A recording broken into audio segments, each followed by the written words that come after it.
আজ সকাল থেকেই আচমকায় ভারত বন্ধের সমর্থনে ভাঙড় ২ নম্বর জোনাল কৃষক সভার পক্ষ থেকে গুটি কয়েক কর্মী সমর্থক নিয়ে রাস্তা আটকে অবরোধ শুরু করেন বাম কর্মীরা। খবর পেয়ে বিশাল পুলিশ বাহিনী গিয়ে পোলেরহাট বাজার থেকে এই অবরোধ তুলে দেয়। ভাঙড় ব্লক কংগ্রেসের পক্ষ থেকেও দিল্লির রাজপথে আন্দোলনরত কৃষকদের সমর্থনে কৃষি বিল প্রত্যাহারের দাবিতে মিছিল সংগঠিত হয়।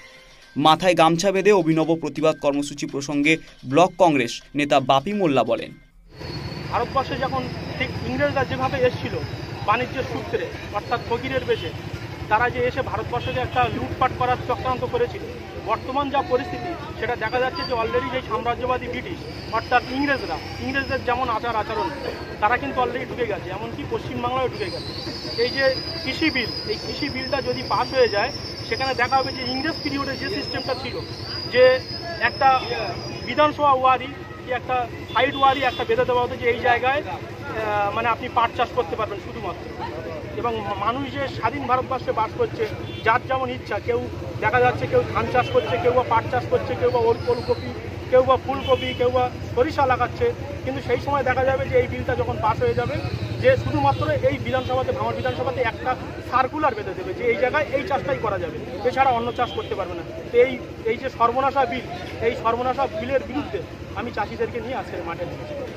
অন্যদিকে আজ পূর্ব বর্ধমানের শক্তিগড় থানার অন্তর্গত গোবিন্দপুর বাজারে পথ অবরোধ করা হয় সিপিএমের পক্ষ থেকে। বর্তমান কেন্দ্রীয় সরকারের কৃষি বিলের বিরুদ্ধে আজ সারা ভারত বন্ধ ডাকা হয়েছে। সারা ভারতবর্ষে কেন্দ্রীয় সরকারের বিরুদ্ধে অন্যান্য রাজনৈতিক দলগুলির কর্মসূচি অংশগ্রহণ করেছে।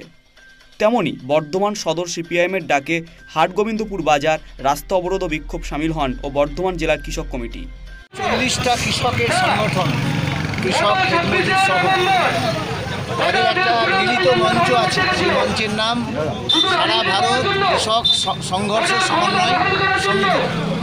সেই সংগঠনের ডাকে সারা দেশের মানুষ এই লড়াইতে সামিল হয়েছেন। দিল্লি সরকার, মোদী সরকার যে 3টে কুখ্যাত কালা কৃষি আইন থেকে তারা পাস করেছেন, সংসদের কোনো আলোচনা না করে এবং সংসদের উচ্চতর কক্ষ হতে রাজ্যসভায় মতামত গ্রহণ না করে, ভোটদানের সুযোগ না রেখে গায়ের জোরে চিৎকার করে তারা জোর করে ওই আইনকে বিলকে ওখান থেকে বার করেছেন।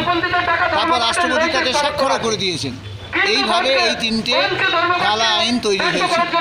এই 3টে কালা আইনের একটি হচ্ছে অত্যাবশ্যকীয় পণ্য, যেগুলো আমাদের মানুষ রোজ ব্যবহার করে, সেগুলো রক্ষা কবচের জন্য দেশে একটা আইন ছিল, অত্যাবশ্যকীয় পণ্য আইন 1955। সেই আইনটাকে একটা কৃষি আইনের মধ্যে বাতিল করে দেওয়া হয়েছে। বলেছে খোলা বাজারে ব্যবসাদাররা আসবে, সেখানে দাঁড়িয়ে যার যা ইচ্ছা তার দর তারা পাবে। সাধারণ মানুষের জন্য আলাদা করে কোনো আইনের রক্ষা কবচের দরকার নয়। এই একটা যেটা হচ্ছে সামগ্রিক মূল্যবৃদ্ধি এমনিতেই হচ্ছে, আরও সাংঘাতিক মূল্যবৃদ্ধিতে সাহায্য করবে। পাশাপাশি সাধারণ ধর্মঘট সফল করতে সিআইটিইউ মন্তেশ্বর এরিয়া কমিটির পক্ষ থেকে কৃষি আইন বাতিলের প্রতিবাদে ভারত বন্ধের সমর্থনে আজ সকাল 6টা থেকে মিছিল অবরোধ মন্তেশ্বর কুসুম বাজারে। অন্যদিকে সাধারণ ধর্মঘট সফল করতে সিআইটিইউ শিমুরালী কমিটির পক্ষ থেকেও কৃষি আইনের বাতিলের প্রতিবাদে ভারত বন্ধের সমর্থনে আজ সকাল 6টা থেকে মিছিল অবরোধ নদিয়া চাকদহ থানার শিমুরালী 34 নম্বর জাতীয় সড়কে। কর্মসূচি রয়েছে, কতটা মানুষ স্বতঃস্ফূর্তভাবে পালন করছে?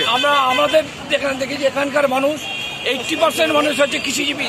আর আমাদের যে মুভমেন্ট, আমরা দিল্লিতে যে কৃষকরা 14 দিন ব্যাপী যে আন্দোলন করছে, যে কেন্দ্রীয় সরকারের যে জনবিরোধী কৃষি নীতি, সেই কৃষি নীতি অবিলম্বে বাতিল করতে হবে। তাদের আন্দোলনের প্রতি সহানুভূতি জানিয়ে আমরা পশ্চিমবঙ্গ প্রাদেশিক কৃষক সভা তাদের আন্দোলনকে সমর্থন জানিয়েছি।